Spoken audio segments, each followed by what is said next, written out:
This podcast is brought to you by Progressive. Most of you aren't just listening right now. You're driving, you're cleaning. If you're like me, you're exercising. But what if you could be saving money by switching to Progressive? Drivers who save by switching save nearly $700 on average, and auto customers qualify for an average of 7 discounts. So multitask right now. Quote today at Progressive.com. Progressive Casualty Insurance Company and Affiliates. National average 12-month savings of $698 by new customers surveyed who saved with Progressive between June 2021 and May 2022. Potential savings will vary. Discounts not available in all states and situations.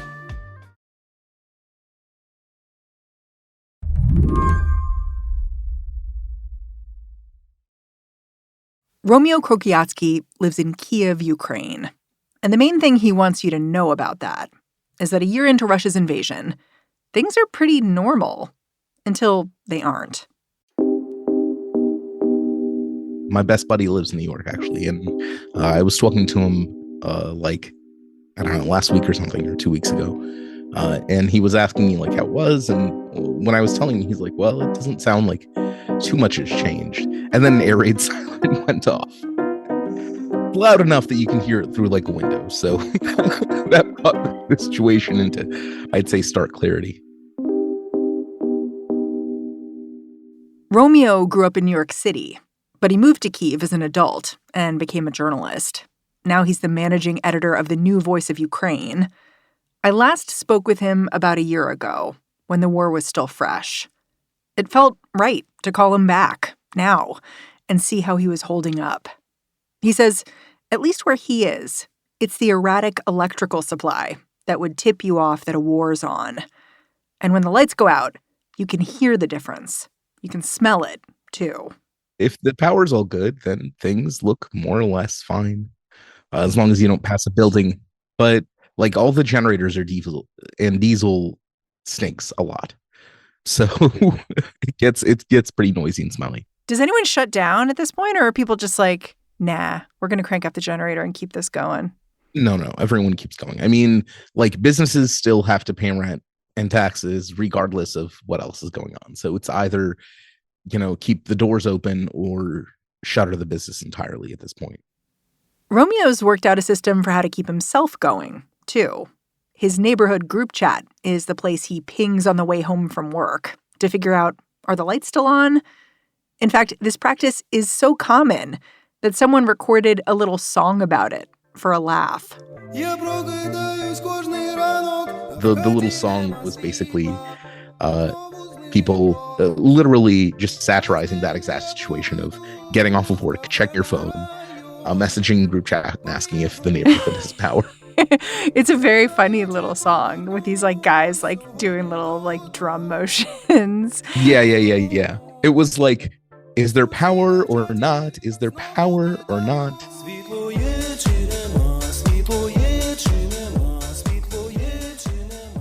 It's just funny that something can evolve to the point of being funny. You know what I mean? This is actually Russia trying to take away a vital source of energy for your country. And yet you're living it, And so if you can't laugh at it, it'll get even darker. I don't know, maybe it's a stereotype, but it always seemed to me that Ukrainians have a much greater capacity for laughing at themselves than anyone else. We don't take many things very seriously, and even the serious things we try to joke about. Yeah. It seems to me a little like there's two Ukraines right now. There were the Ukraine you're living in, which is somewhat normal, and then Eastern Ukraine, where things are anything but.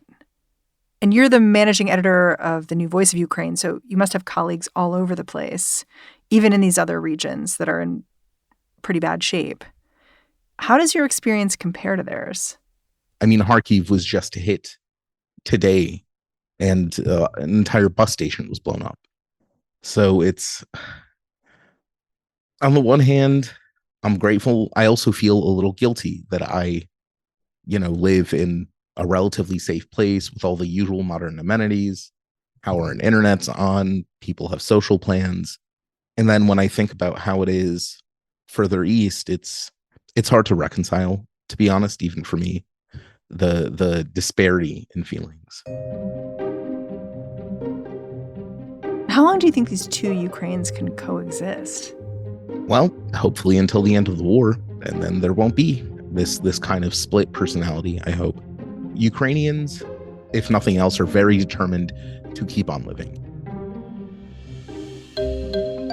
Today on the show, an update on Romeo's war. It has been a year. He does not see an end in sight. I'm Mary Harris. You're listening to What Next? Stick around.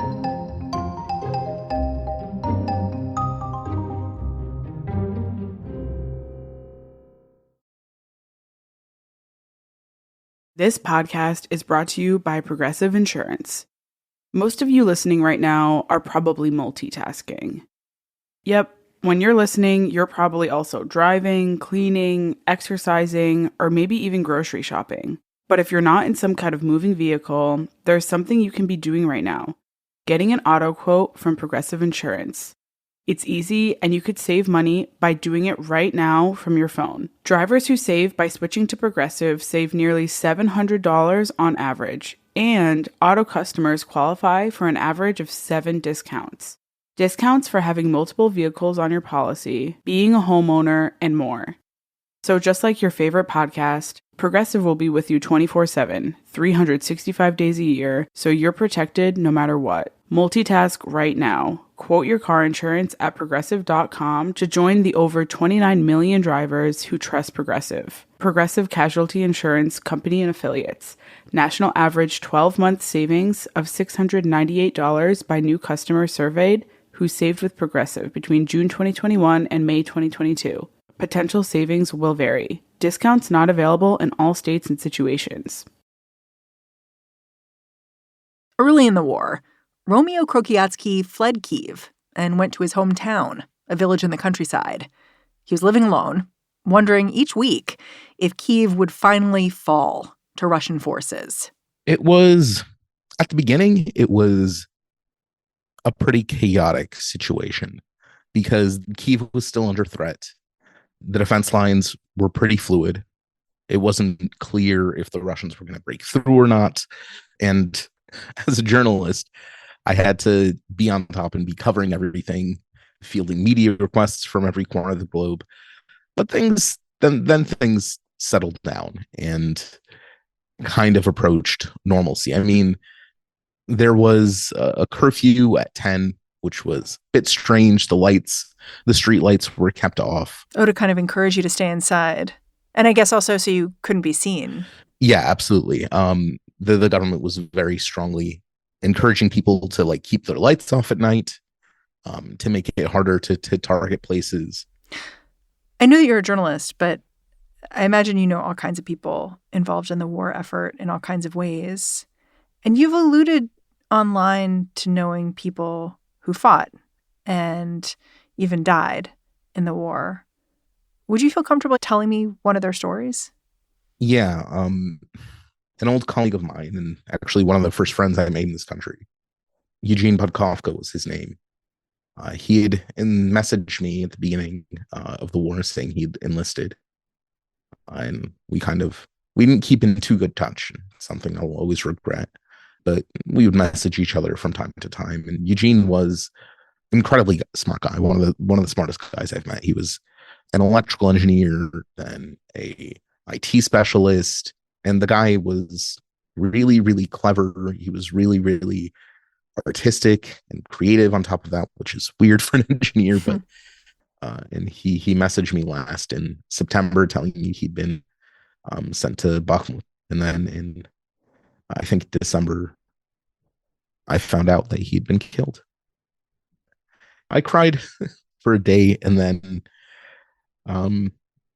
I tried to move on because that's war. To be honest, I'm lucky that I've only lost one friend so far, and I warn all of my other friends in the front that if they don't come home, I'm gonna go find their ghost and harass their ghost for the rest of their afterlife. It's like the opposite. You're like you're gonna haunt them. Exactly. So how did you decide to return to Kiev? When did you know it was time? Around mid-December. I don't know if I knew it was time or not. I was just getting really tired of being in Vienna, and most of my friends had moved back by then. Had you kept your apartment in Kiev? Yeah, thankfully. My apartment was there and waiting for me, and it felt pretty great to be home. Yeah, can you tell me about like the first time you walked back into your apartment? Were things as you left them? Had you had someone looking after the place? It was definitely a kind of like frozen in time feeling. Was there something you'd forgotten about the place that all of a sudden you're like, oh yeah, that?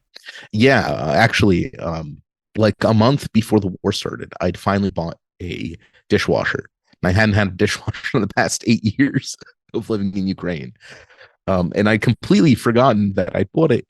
When I came back, I had cooked myself a huge dinner to kind of celebrate. And I'm looking at this giant pile of dishes. I'm like, crap, what do I do now?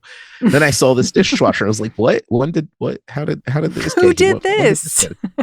I had to call my wife and I was like, hey, how do we use this thing?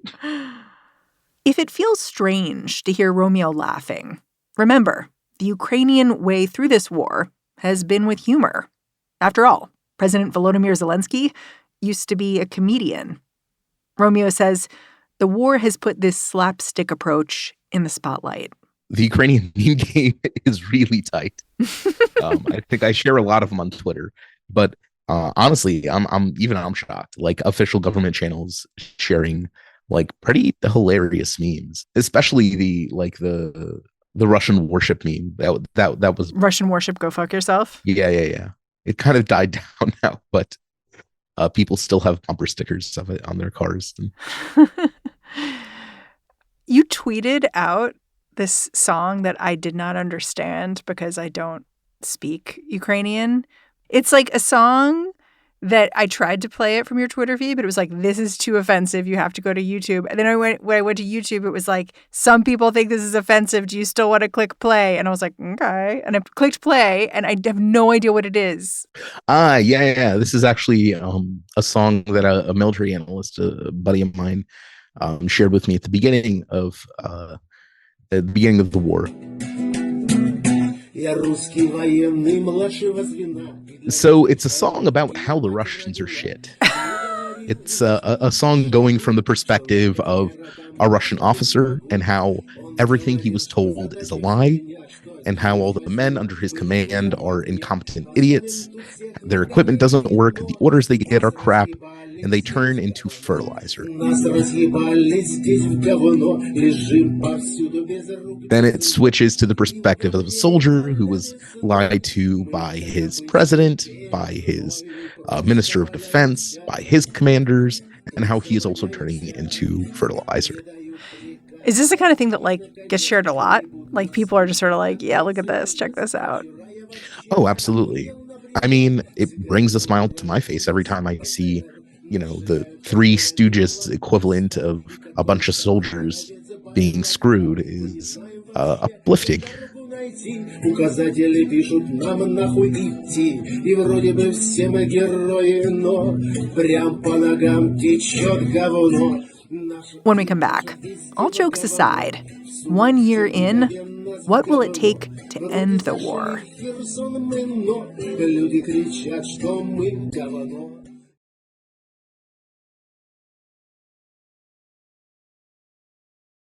I wonder how you're anticipating what's going to happen on the actual day of the anniversary of the invasion. You've noted that Vladimir Putin seems to like anniversaries. So how are you preparing yourself? To be honest, I am, and maybe I'm being too optimistic here. My expectation is it's just going to be a mass missile attack. Okay, just? Yeah, it feels weird to say just a mass missile attack, but we've had so many of them that now when I hear an air raid siren, it feels like comforting and not scary. What? Because it's a reminder that we have a warning system and our air defense is working. That is like the most unhinged optimism I've ever heard. Maybe. I can't dispute that. But people, in general, people are not as optimistic as I am. A lot of people are like either preparing to spend the night in a bomb shelter or in the corridor or in a basement, or they're just leaving Kiev for a few days. You're not. No, I think from what I can tell, the Russians don't have the capability of doing anything flashy short of nuking us. And if they nuke us, it won't really matter where I am. But I don't think they're going to nuke us. When you heard that Joe Biden was visiting Kiev, were you surprised, reassured? To be honest, I was completely shocked. I did not expect Biden to come to Kiev during wartime at all. But for the Ukrainians, to be honest, we're just incredibly happy that Biden came, and that was support as solid as sending tanks and jets, though the U.S. should still do those things, not just show up. Do you feel like Ukraine has what it needs militarily at this point, going into this anniversary? No, absolutely not. Huh. There's still no agreement on providing Ukraine with modern airplanes, with modern jet fighters.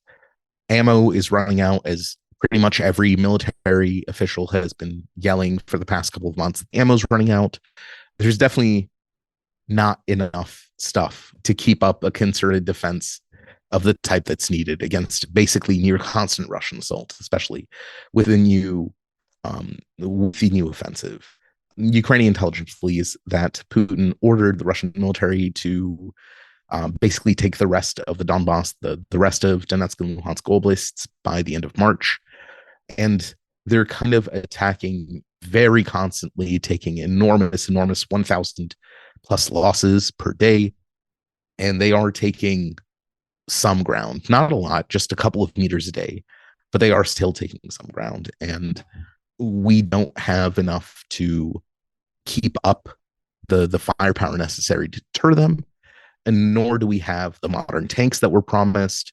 A Pentagon official said that the 31 Abrams that were promised by Washington wouldn't be arriving for the next 3 to 6 months. Oh my gosh. Which is incredibly long time. The official said that they hadn't even decided whether they're going to send us existing Abrams or build entirely new ones when these processes should have been already in place. Same with the Leopards and the Challengers and all the new stuff that's been promised. It's promised on a timeline that is way too far out.